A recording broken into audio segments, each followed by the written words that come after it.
Guys, welcome back to episode number 4 of the LinkedIn Ad Makeover show. On today's episode, we are reviewing Flipdish. Now, if you operate a restaurant, maybe you've got, multiple locations or even just, one single location, Flipdish have essentially created a customizable platform, like an independent platform that, doesn't charge anywhere near the type of fees that, some of the popular, online ordering, apps do, like Just Eat and all these kind of, popular kind of franchise, like, kind of online ordering apps that are out there right now. So if you guys, you operate a restaurant and you're looking for a, cheaper alternative, better and cheaper alternative to a lot of these, kind of popular Just Eat, like, online ordering apps, then I'd really, really recommend that you go and check these guys out. Okay, so without further ado, let's start reviewing their campaign and start going through this. Okay, so as always, I'm going to read through the campaign and then I'm going to kind of mention a few things and then I'll kind of, almost talk about how I would personally, kind of rewrite this ad and show you, how I would kind of personally construct a new ad.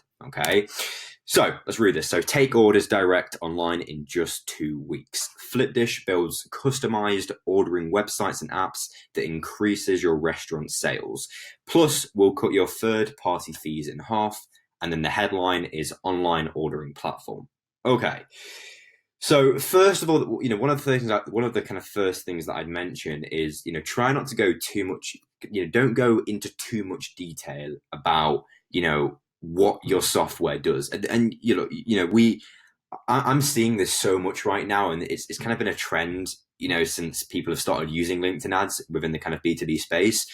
People just love talking about, their software, their features, everything that their software has. It's like they just want to just, shove all the features and everything that's great about that software, in their audiences and prospects' face. Okay. But what you've got to remember is, people, they're not buying features. They're not buying, in this case, a customized ordering website.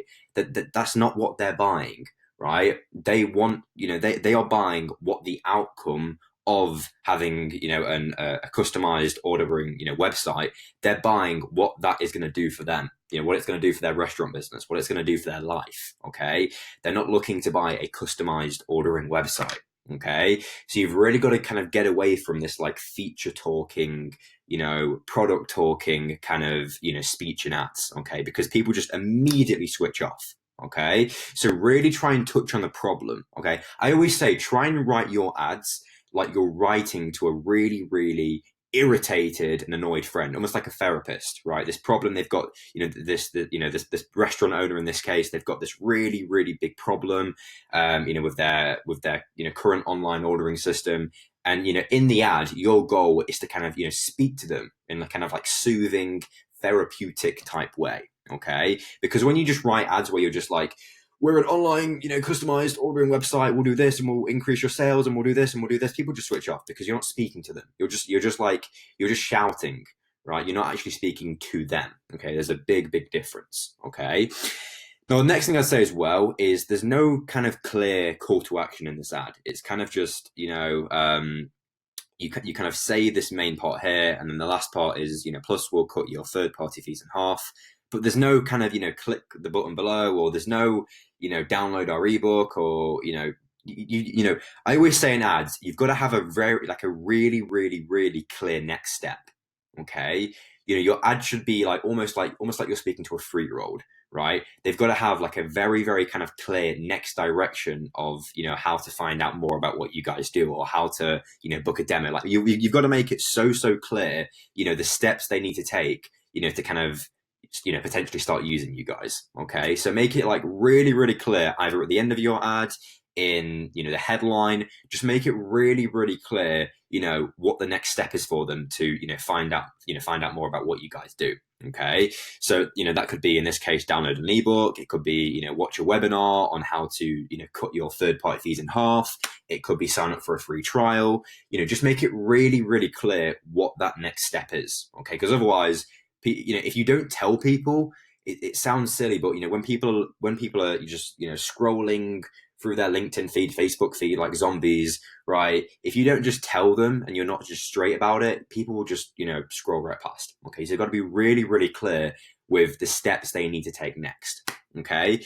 Now, another thing as well, and this is really, really big, and I just hope that every SaaS founder in the land hears this, and every B2B company that's advertising on LinkedIn or any platform, it's stop using stock photos. Okay, please stop using. I think there needs to be like a ban, like a ban hammer that we put on using stock photos in ads, because they blend in with the background.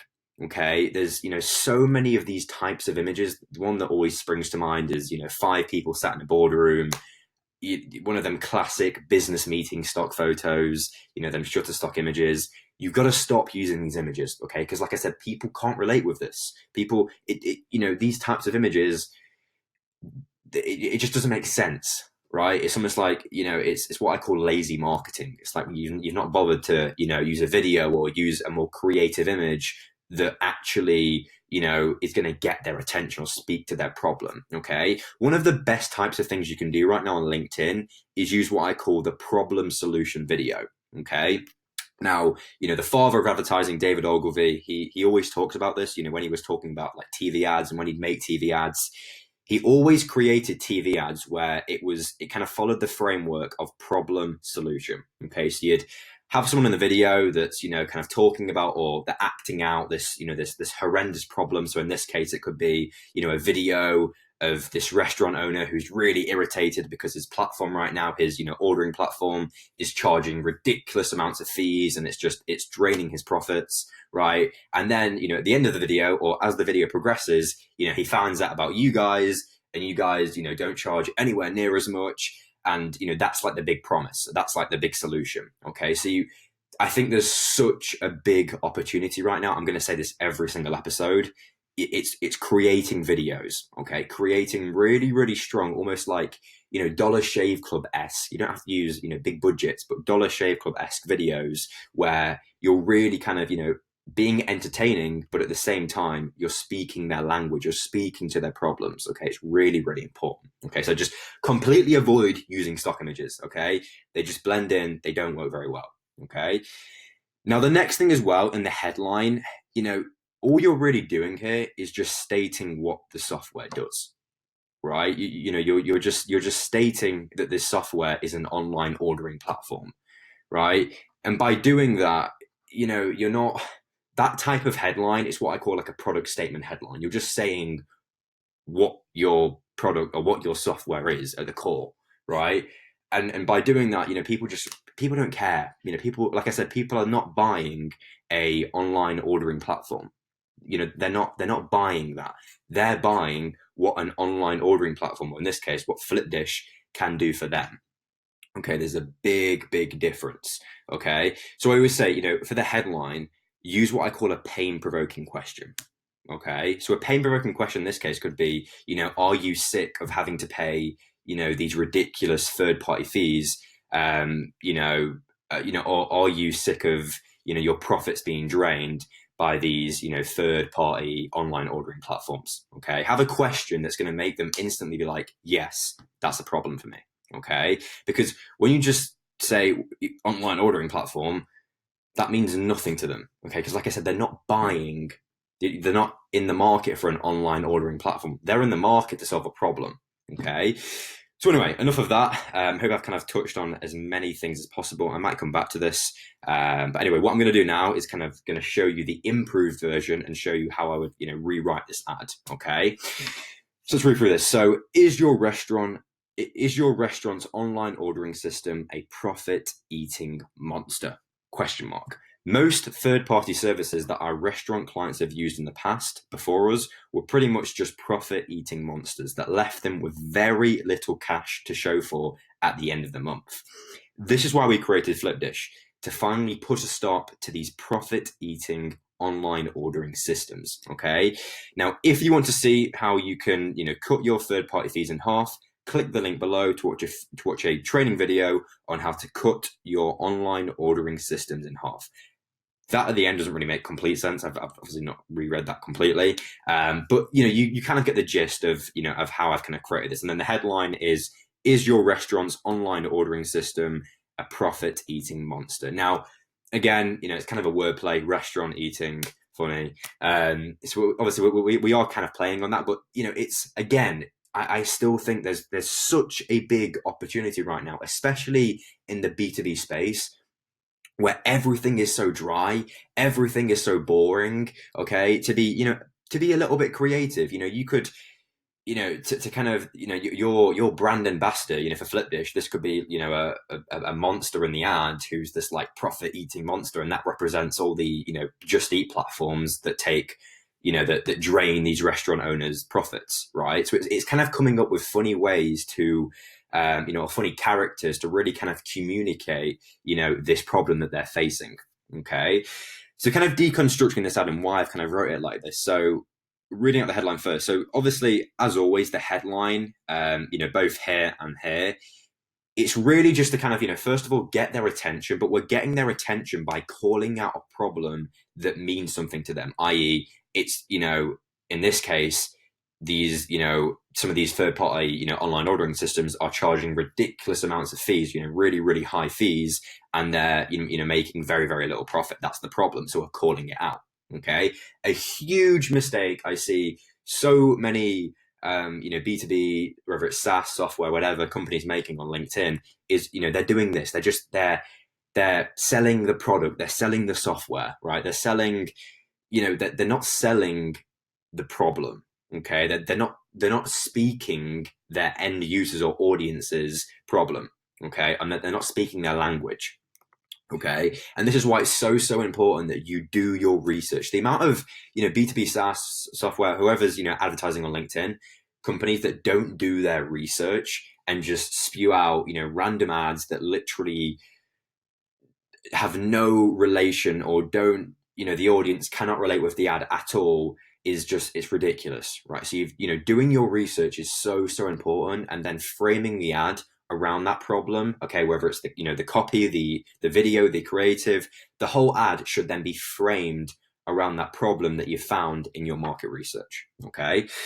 Now, the rest of the ad, again, what we're doing here kind of on the second line is we're just agitating that problem. It's what I call pressing on the bruised knee. Okay. We're just kind of, really making them, sit in the kind of weight of this pain, and really, getting them to feel how painful this is. The fact that, all of these other, online ordering systems are charging ridiculously, high fees, and it's leaving them with very little profit, and you're just really trying to kind of press on this pain, okay, and really kind of make them feel it, okay, and the goal here is really to kind of make them say yes, like, yes, I am experiencing this problem, yes, this is painful, yes, this is a problem in my business, okay, I need to fix this, okay, and by doing that, you kind of create this like yes effect where they keep, they want to know more. They want to know what you guys, have to offer. Okay. And then this, this kind of line here, what we're doing is we're just introducing, the solution. Again, we're following the problem solution framework. So this is why we create Flipdish, to finally put a stop. You guys are like the heroes that are gonna, put an end to these profit eating, online, restaurant online ordering systems. And then again, we've got a very, very clear call to action at the bottom of the ad. This is so crucial. Okay. I'm stunned by the amount of ads that I've seen, over the past few months where it's honestly probably been 5% where I've actually seen that they've had a call to action in the ad. Okay. If you don't have a clear call to action in your ad, or you've got a very vague call to action in your ad, okay, it will drastically increase, your kind of cost per clicks and cost per leads. Okay. Because if you're not, clear and direct in direct marketing, okay, and direct, just direct sales, which is, where you're running these campaigns and you're trying to book demos, people are not going to click, okay, because they're scrolling through LinkedIn. They're busy people.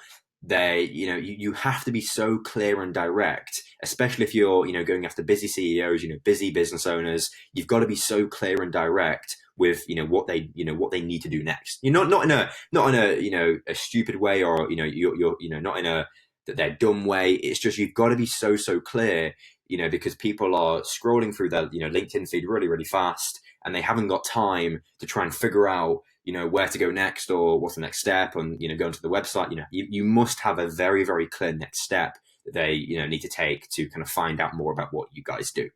Okay. So guys, I hope you've really, really enjoyed this episode. I really kind of enjoyed creating this copy. Oh, I've just sneezed. And, I think if you guys kind of do follow this framework, flip this, I think this could, personally, I think it would work really, really well. Okay, so anyway, guys, I hope you've really, really enjoyed this, and I will see you guys the day after tomorrow, because it's Christmas Day tomorrow, for episode number 5 of the LinkedIn Ad Makeover Show. See ya.